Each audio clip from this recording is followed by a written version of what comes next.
We're going to start this section by looking at the polynomial p of x and setting x equal to 3 and solving. So when we do that, we're looking at p of 3, which is 2 times 3 cubed minus 7 times 3 squared plus 5 times 3 minus 1. Now thankfully, we can certainly put all of that into our calculator. When we do, we find out that p of 3 is equal to 5.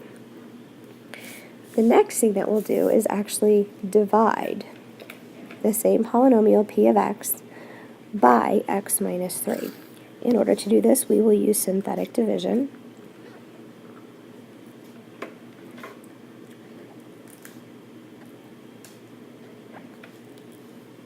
So first, remember, we bring down the 2. 2 times 3 is 6. Negative 7 plus 6 is negative 1. Negative 1 times 3 is negative 3. 5 minus 3 is 2. 2 times 3 is 6. Negative 1 plus 6 is 5. What you should notice is that when I do this division, the remainder is exactly the same as if I had plugged 3 in for the polynomial. We use this information to prove what we call the remainder theorem.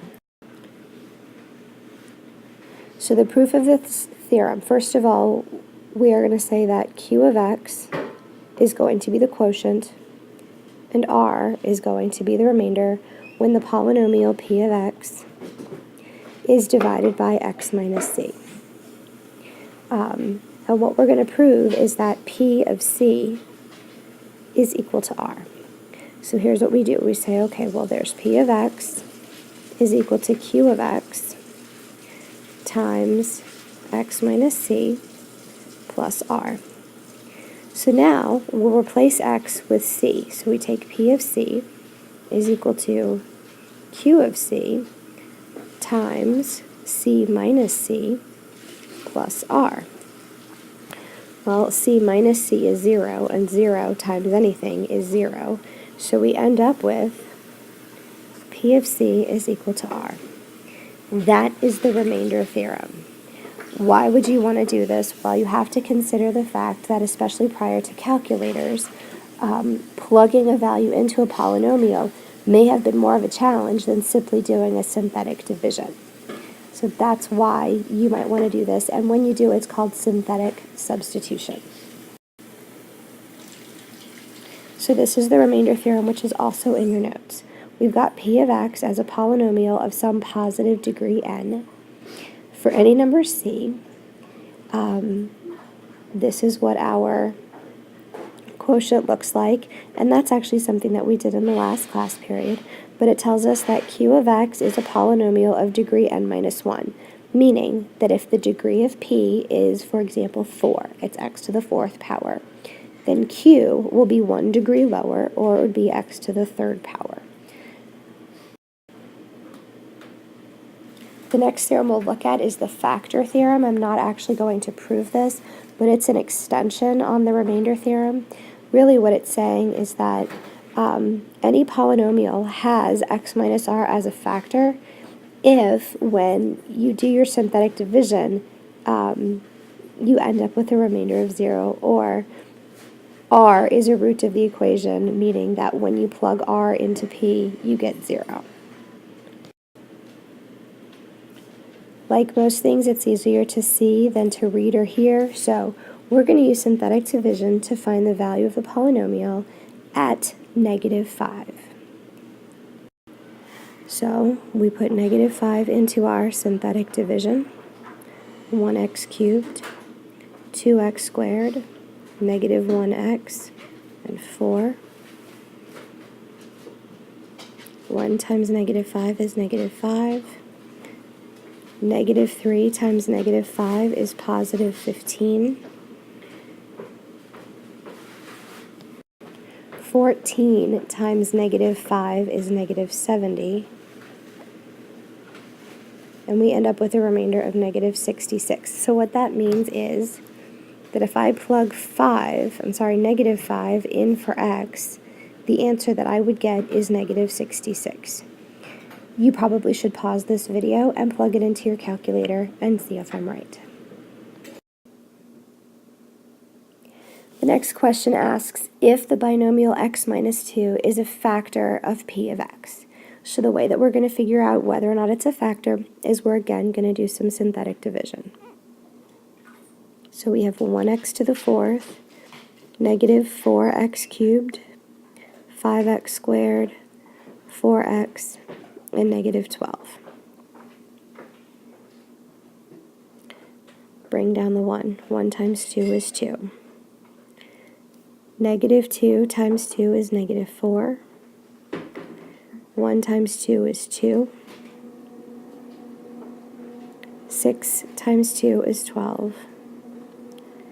My remainder is 0, so that tells me that yes, x minus 2 is a factor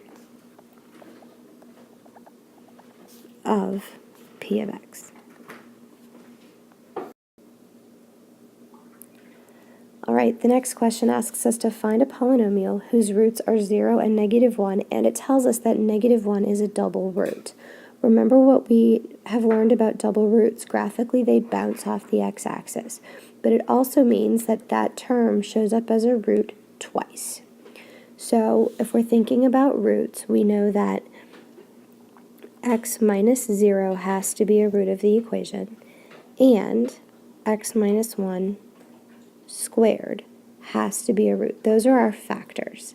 So what we do is we just set p of x equal to these binomials. And actually, I don't even need parentheses because x minus 0 is just x times x minus 1 squared. We should FOIL that out. So that's x squared minus 2x plus 1. And we get x cubed minus 2x squared plus x. Now, this is not the only equation who's got roots of 0 and negative 1 double root, but it is the most basic equation with these as roots. Okay, the last problem asks us to solve the equation with one root already given. It says that 1/3 is a root of this equation. So since we know that, we can do our synthetic division. 3x cubed, negative 1x squared, negative 18x, positive 6. 3 times 1/3 is 1. 0 times 1/3 is 0. Negative 18 times 1/3 is negative 6. And 0. So what we have now is x minus 1/3 times 3x squared plus 0x minus 18, and no remainder. This equation, this q, is what we call a depressed equation. What that means is that we can factor this one further to find the rest of the roots of the original function. So how do we find those factors? Well, we already know how to do this, actually. This is 3x squared minus 18 is equal to 0. We certainly know how to solve that for x. We get 3x is equal to 18. 3x squared is equal to 18. X squared is equal to 6. And then we take the square root of both sides, and we find that x is plus or minus the square root of 6. So the roots of this equation are 1/3, positive square root of 6, and negative square root of 6.